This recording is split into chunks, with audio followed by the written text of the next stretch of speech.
Você abrir a sua Bíblia comigo no Evangelho de Mateus, capítulo de número 26, versículo de número 36.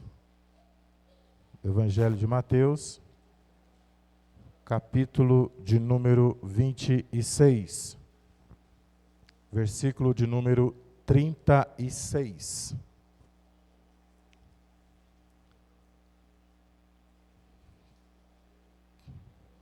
Todos acharam?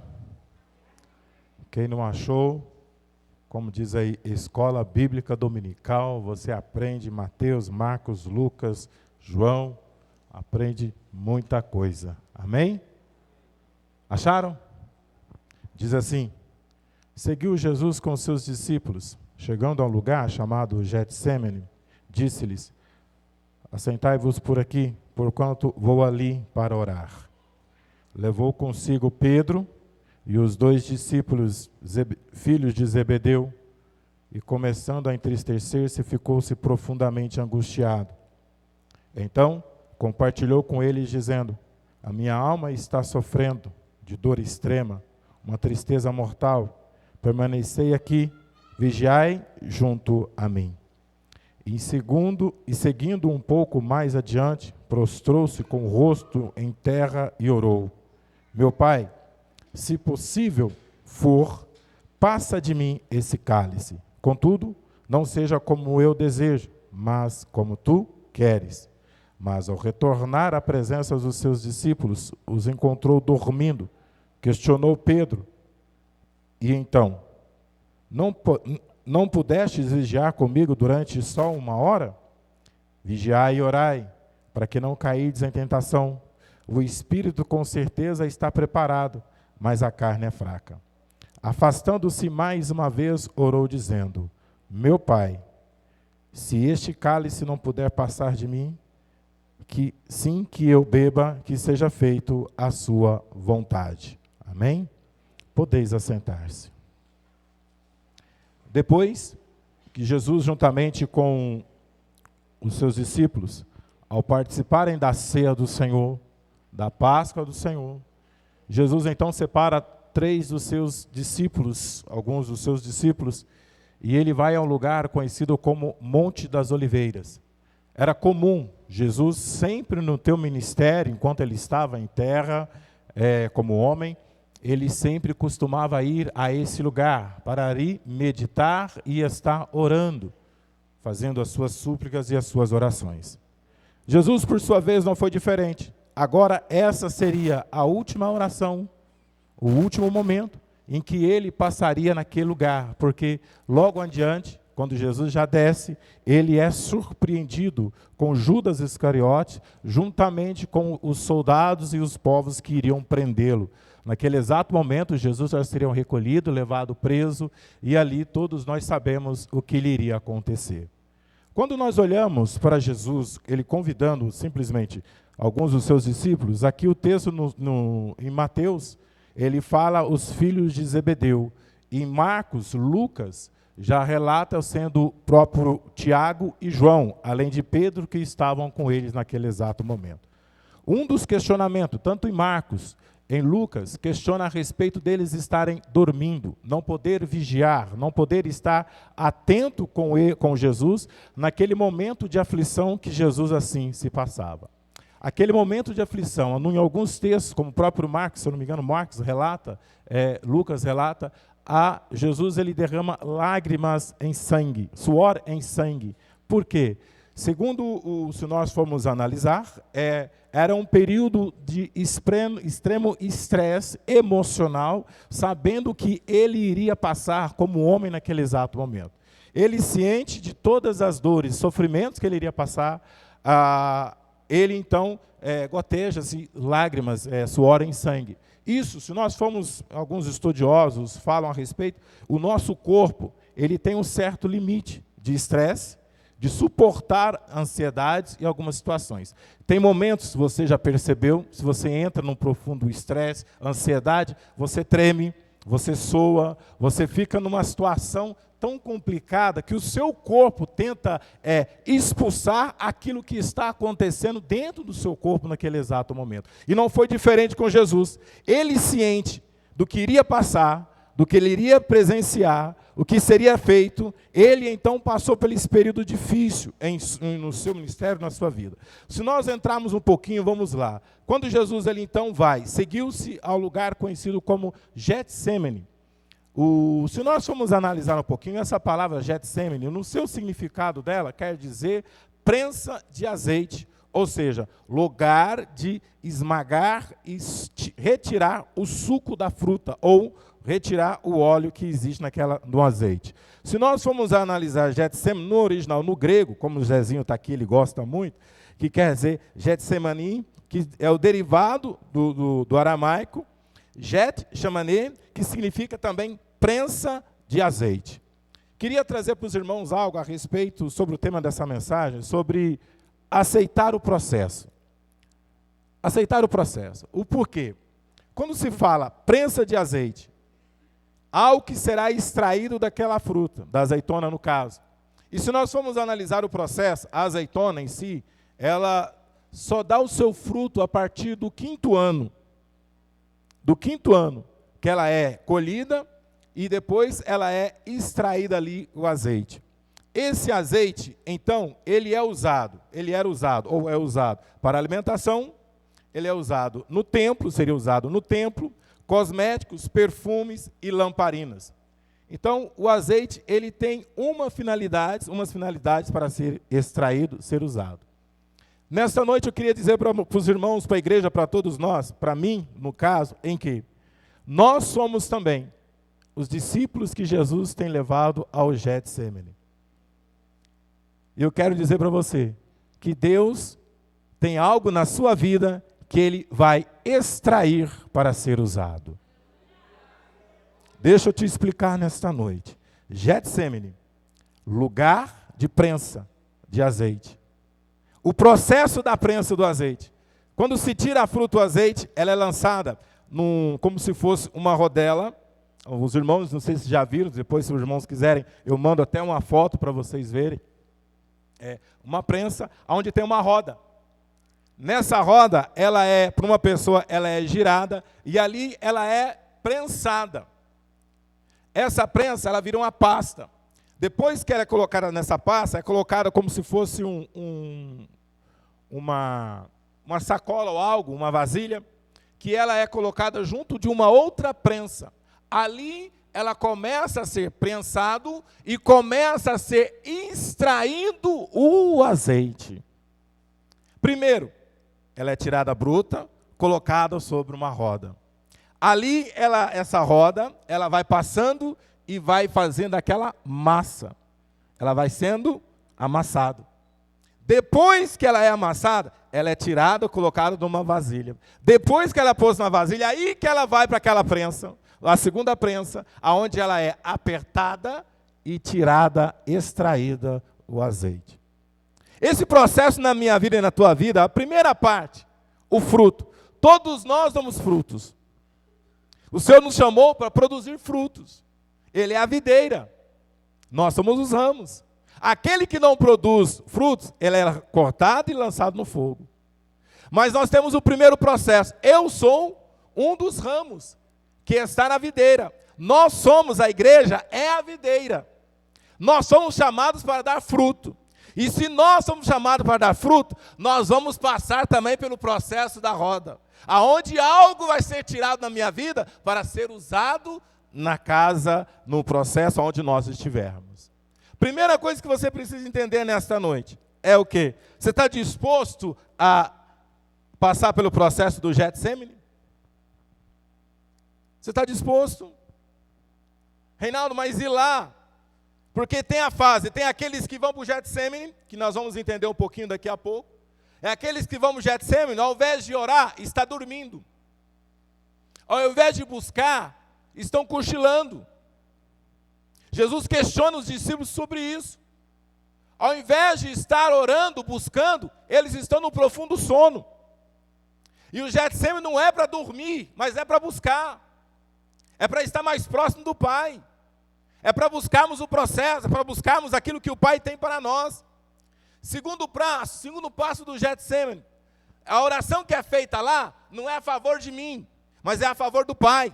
Porque se nós formos olhar aqui, no versículo 39, logo em seguida Jesus se afasta um pouco, próximo com o seu rosto em terra e diz: meu Pai, se possível, passa de mim este cálice. Getsemane não é para fazer a minha vontade, mas é a vontade do Pai. Aleluia!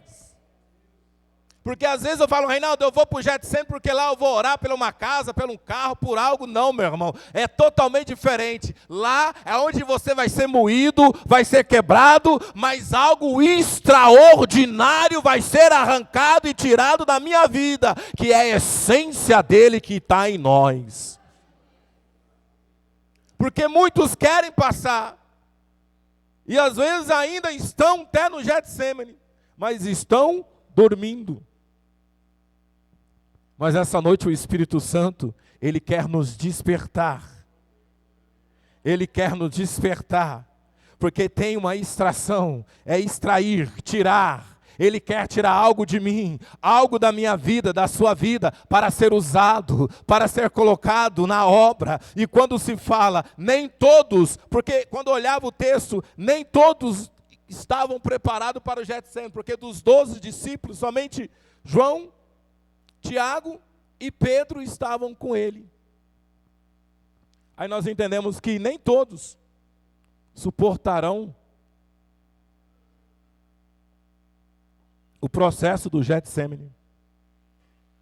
Mas eu tenho certeza, se você está no processo do Getsemane, você pode ter certeza que algo que está sendo tirado da tua vida não é para ser descartado, mas é para ser usado.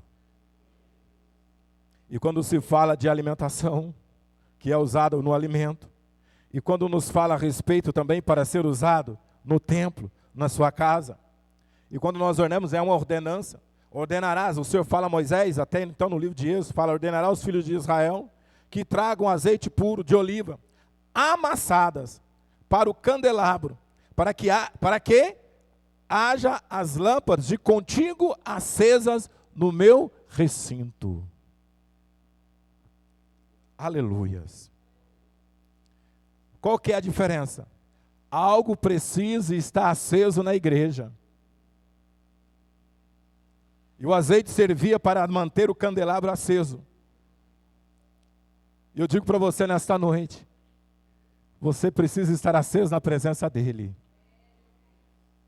Às vezes Deus permite você passar por situações, às vezes você permite Deus passar por prova, por lutas. Deus permite você ser amassado, ser quebrado.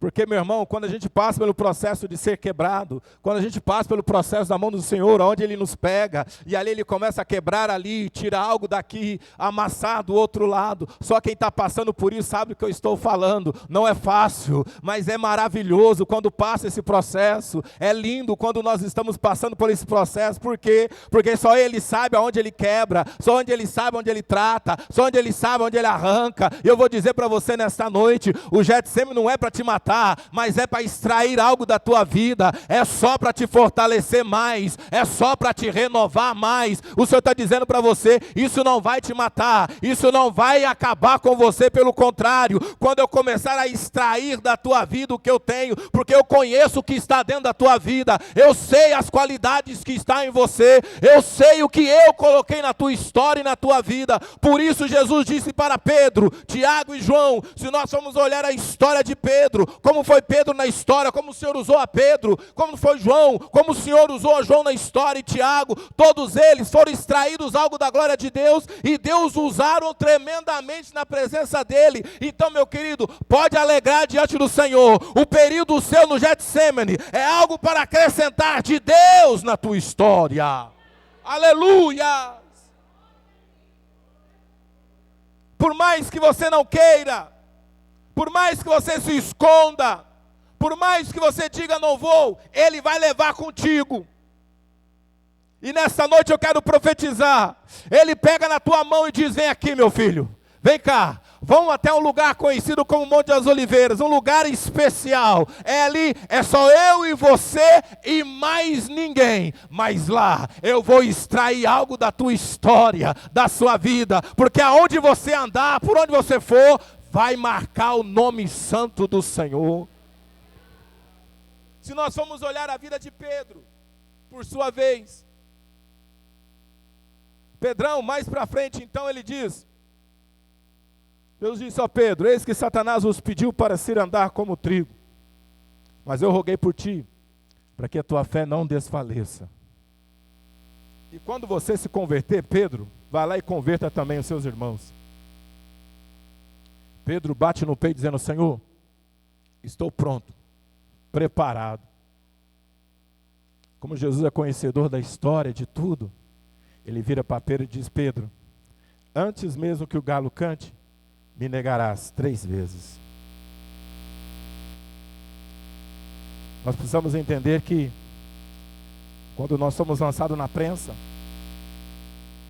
algo será quebrado. E a primeira coisa que Pedro entende depois, se nós formos olhar Pedro, no livro de Atos dos Apóstolos, na porta do templo conhecido como Formosa, já não é mais o Pedro dizendo estou pronto, já é o Pedro declarando: aquilo que eu tenho, isso te dou, em nome de Jesus Cristo, levanta e anda. Já é Pedro com ousadia, já é Pedro cheio do Espírito Santo, já é Pedro transformado, porque quem passa pelo Getsêmani, ele não fica da mesma forma, algo novo acontece na vida dele. Quando nós somos falados, nós olhamos da extração, é tão interessante que a extração ela existe na mineração. Aqui próximo a nós tem uma fábrica de cimento, aonde é extraído do solo o cimento. E se você for olhar todo o processo da extração, se nós formos reparar o diamante, quando ele é extraído, ele é tirado, ele sai com um monte de impureza.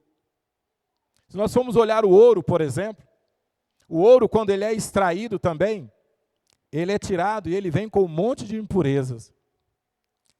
Por isso que nós temos que entender que, da onde o Senhor nos tirou, da onde Ele nos extraiu, nos tirou do mundo, a gente veio para cá com um monte de impureza, um monte de sujeira, um monte de coisa. Aí o Espírito Santo, o que ele faz? A ação do fogo sobre o ouro.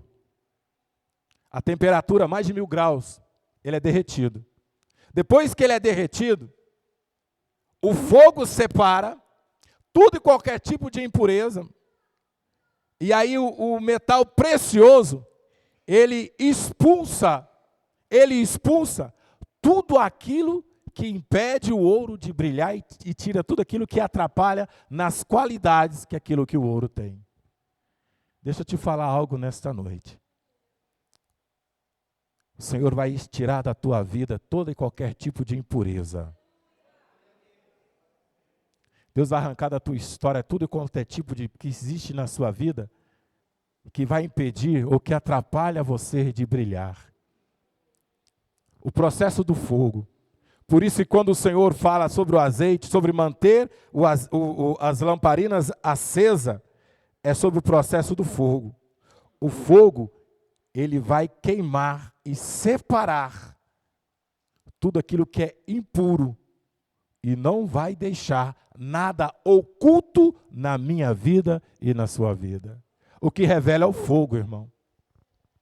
Porque por mais que a gente possa passar um pano em cima, ou que possa, aleluias, que possa passar algo por cima, quando vem a ação do fogo, o fogo é tão extraordinário que ele não deixa escapar nada.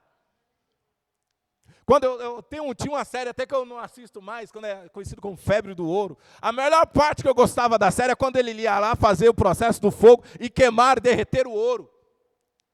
E quando ele colocava ali, ele derretia, aquele caldo descia. E quando ele secava, ele pegava o martelo Ele secava o ouro, ele pegava o martelo e começava a bater no ouro. Aquela impureza que ficava em cima, saía tudo. E aí você olhava aquele algo brilhando, lindo, valioso. Deixa eu te falar uma coisa. Vai esquentar um pouquinho na tua vida, mas fica tranquilo. É o processo do fogo de Jeová sobre a tua história. Vai ver o martelinho de Deus batendo aí, mas é Ele quebrando as impurezas que está na tua história e na tua vida, que não faz parte da essência que é você. Deixa eu te falar. Nós fomos feitos segundo a sua imagem e semelhança. A imagem dele, a semelhança dele está em mim. Por mais que o diabo tenta reverter aquilo que é real de Deus na minha vida, não vai prevalecer. Irá cair por terra em nome de Jesus. Aleluia. Por isso que eu te levarei à prensa. Labante comandébias. Vai quebrar, vai doer, mas no final meu nome será exaltado e glorificado na tua vida. Aleluia. Rainde comandaraba suriande comandébias. Ramante comandava súpria. O Getsemane nós aprendemos que é o lugar da vontade do Senhor e não a minha.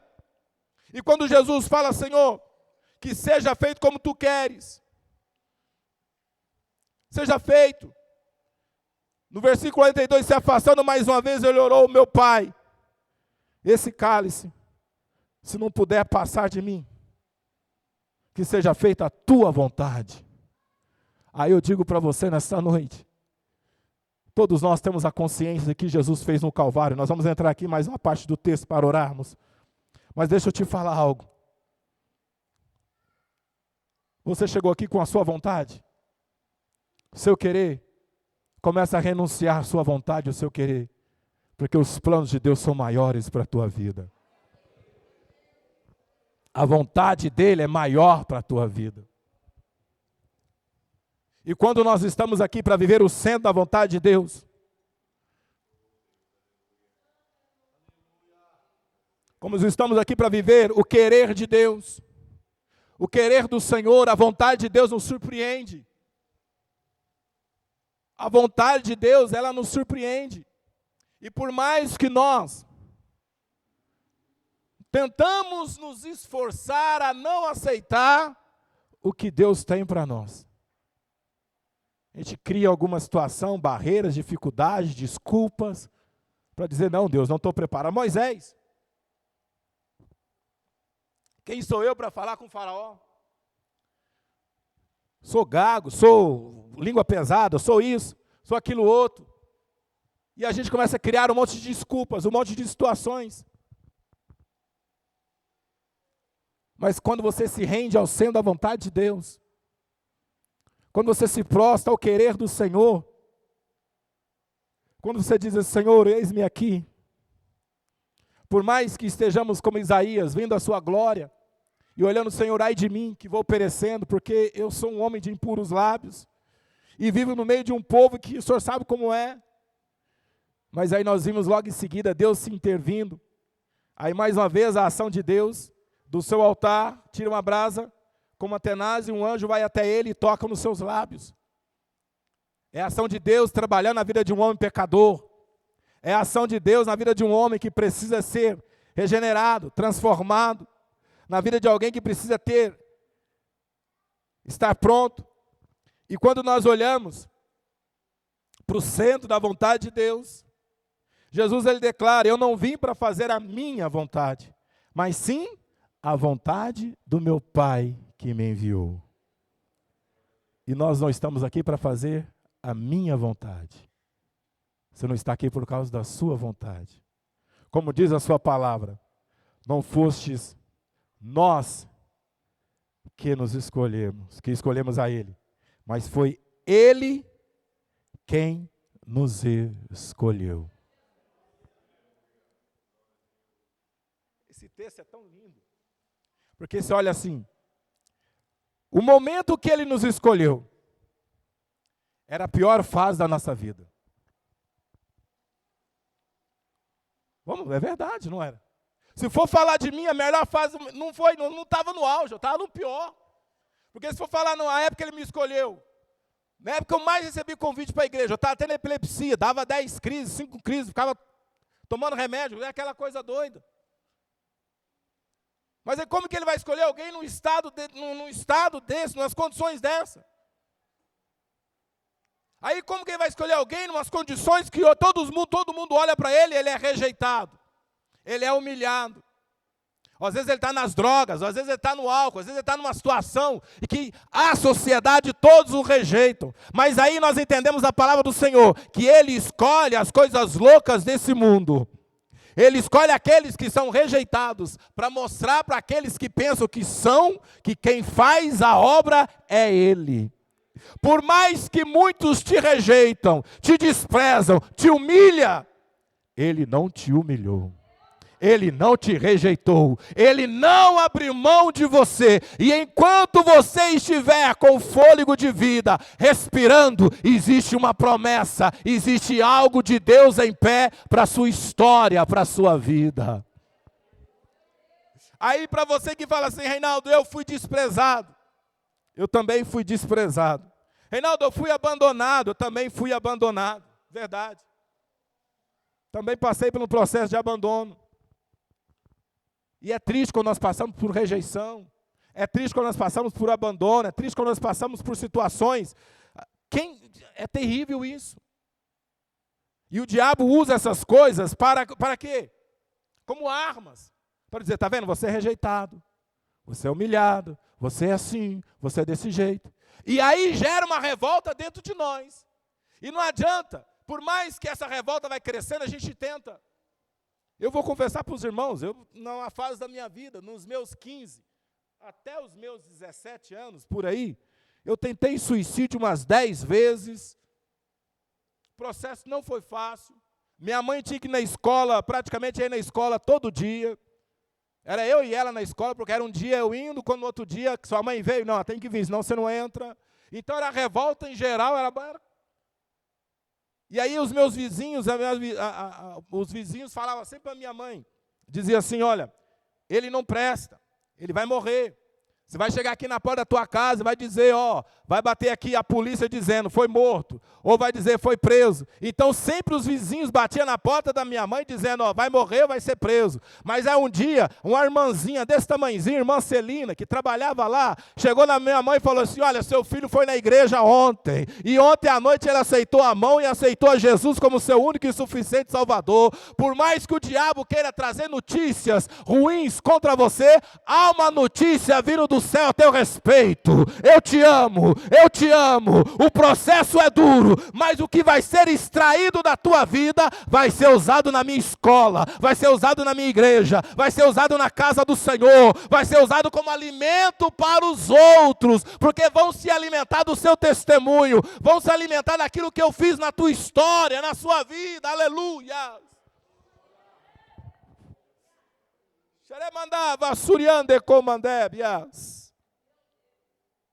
Porque quando nós falamos aqui, cadê? Deixa eu voltar na cola aqui, eu colei. Antigamente nós não colava, nós está ficando mais velho.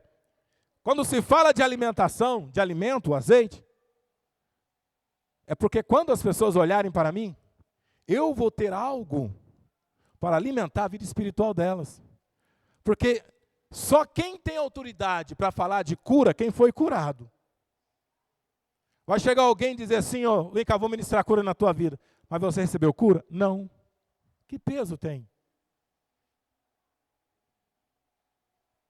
E o testemunho que Deus está preparando para você, e que você vai contar, vai marcar a sua história. Aquela mulher, levanta a sua mão para receber aqui, querido. Aquela mulher, que quando estava reivindicando o rei as suas terras, porque ela teve que sair, fica com a mão erguida aí, para você receber. Teve que sair da terra por causa da seca. E aí ela voltou, estava reivindicando o rei as suas terras. Geazi estava o quê? Ele disse, me conta os feitos do profeta, Eliseu. E quando ele está contando, quem chega naquele exato momento? A mulher e o milagre. Ei, deixa eu te falar, quando você chegar, antes de você chegar, aqui já estará falando os milagres de Deus na tua história. Aleluia! Sabe o que é isso? Da mesma forma que a notícia ruim chega, Deus está falando para você, também vai chegar o milagre de Deus na tua história. Aleluia! Por isso que quando nos falamos o azeite produz alimento, é porque quando começar a ouvir a tua história, vão se alimentar daquilo que eu fiz na tua vida, e vão dizer quão grandes coisas tem feito o Senhor por eles. Não, com efeito, grandes coisas fez o Senhor por nós, por isso estamos alegres, aleluia. E aí, para nós encerrarmos, o que foi extraído de Jesus?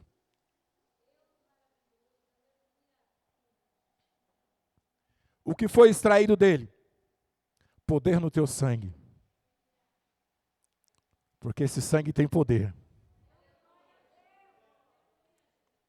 Uma vez lá em Abaeté, ele se converteu hoje, é uma bênção, congrega na igreja do Senhor, congrega lá na igreja. Ele era espírita, e nós estávamos lá evangelizando ele. Eu lembro que nós tínhamos uma equipe de evangelismo, era eu, a Fatinha, a Graça, que está na eternidade com o Senhor, acho que é a Cristina, e eu não me lembro quem era outro. Ele pegou e falou a respeito. O Espiritismo, vale, falando, vale do amanhecer. Eu virei para ele e falei assim, vou fazer o seguinte, eu rasgo a Bíblia, me converto ao Espiritismo, se você fizer essas 3 coisas na hora da mesa, na mesa que eles fazem. Como é que é? Eu rasgo a Bíblia e me converto ao Espiritismo. Ele regalou o olho. Fazer o quê? Na hora que lá, vocês falarem, há poder no sangue de Jesus.